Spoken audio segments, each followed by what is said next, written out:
মনস্তত্ত্বের পরিবর্তনের যে জায়গা, সেই জায়গা নিয়ে আমরা কোনো কাজ করিনি, কোনো সরকারই কোনোদিন কাজ করিনি।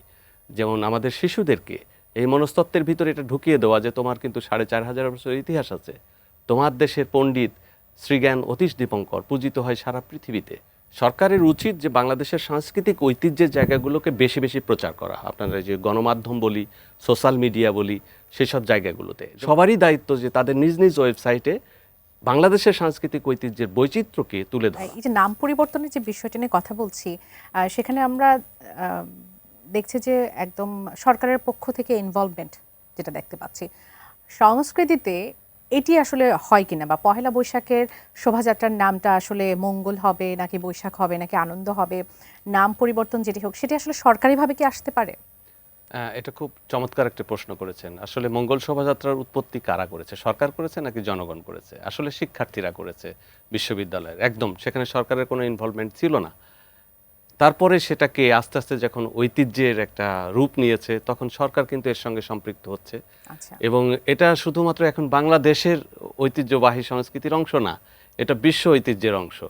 আপনি যদি মঙ্গল শোভাযাত্রার নামটা পরিবর্তন করেন, আপনি কি ইউনেস্কো থেকে পরিবর্তন করতে পারবেন? এটা তো ইউনেস্কোর বিশ্ব ঐতিহ্যের অংশ এবং সারা পৃথিবীর মানুষ আসছে। আজকে আমি আশ্চর্য হয়ে গেছি, আজকে সকাল থেকে আমি বাংলা একাডেমিতে ছিলাম এবং চারুকলা পর্যন্ত হেঁটেছি, কারণ বাজার এইসব অঞ্চল হেঁটেছি এবং অজস্র বিদেশিরা আসছেন এবং তারা প্রথমবারের মতো অনেকেই বিদেশি আসছেন বাংলাদেশে। তারা মুগ্ধ এই সাংস্কৃতিক ঐতিহ্য দেখে। এখন বাংলাদেশের কিন্তু একটা বহুমাত্রিক পরিচয়ের একটা প্রধান জায়গা কিন্তু এটা। আমরা কি বাংলাদেশকে পরিচয় করব কিভাবে? আমাদের সাংস্কৃতিক ঐতিহ্য দিয়ে, আমাদের যেটা বলছিলাম 4500 বছরের ইতিহাস আছে, সেই ইতিহাস দিয়ে, নাকি আমার সমকাল দিয়ে আমাকে বাংলাদেশকে পরিচয় করব? আমরা যখন বিশ্বের বিভিন্ন দেশে যাই, আমরা গৌরব করে বলি যে বাংলাদেশের 4000 বছরের ইতিহাস আছে এবং সেই ইতিহাসের উত্তরাধিকার আমরা, এবং সেখানে এত রকম বৈচিত্র্য আছে, সেই বৈচিত্র্য নিয়ে গৌরব করার আমাদের আছে। আমাদের একটা সমস্যা যেটা আছে, আমাদের যে শিক্ষা ব্যবস্থা এবং সামাজিক যে মনস্তত্ত্বের পরিবর্তনের যে জায়গা, সেই জায়গা নিয়ে আমরা কোনো কাজ করিনি, কোনো সরকারই কোনোদিন কাজ করিনি। যেমন আমাদের শিশুদেরকে এই মনস্তত্ত্বের ভিতরে এটা ঢুকিয়ে দেওয়া যে তোমার কিন্তু 4500 বছরের ইতিহাস আছে, তোমার দেশের পণ্ডিত শ্রীজ্ঞান অতীশ দীপঙ্কর পূজিত হয় সারা পৃথিবীতে। আপনি যান পৃথিবীর বিভিন্ন রাষ্ট্রে, আমেরিকাতে যদি যান, প্রতি বছর 5টা করে বই বেরোয় অতীশ দীপঙ্করের উপরে। ইংল্যান্ডে সেখানে হয়। হ্যাঁ, আমরা কতটুকু ইনভলভ আছি। আমাদের এই এখানকার কানরূপা, বিরূপা, এদের নিয়ে গবেষণা হচ্ছে পৃথিবীতে। লালন সাইকে নিয়ে গবেষণা হচ্ছে, হাসন রাজাকে নিয়ে গবেষণা, ভবা পাগলা নিয়ে গবেষণা হচ্ছে এবং সব বিদেশি ভাষায় সেই সব বই বেরোচ্ছে।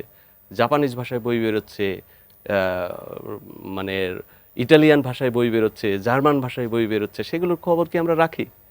অর্থাৎ শুধুমাত্র মঙ্গল শোভাযাত্রার নাম পরিবর্তন নয়, এই বিশেষ কাজগুলোতেও সরকারের আসলে ইনভলভমেন্ট আসলে দরকার আছে। অবশ্যই অবশ্যই সরকারের উচিত যে বাংলাদেশের সাংস্কৃতিক ঐতিহ্যের জায়গাগুলোকে বেশি বেশি প্রচার করা। আপনারা যে গণমাধ্যম বলি, সোশ্যাল মিডিয়া বলি, সেসব জায়গাগুলোতে। যেমন আমাদের যদি ওয়েবসাইটগুলো দেখেন, সরকারি সংস্কৃতি বিষয়ক মন্ত্রণালয়ের ওয়েবসাইটগুলো দেখলে পারে বিদেশিরা খুবই হাসি তামাশা করে। কারণ হচ্ছে যে ওয়েবসাইটে কোথাও কিন্তু সাংস্কৃতিক ঐতিহ্যের কোনো পরিচয় নেই।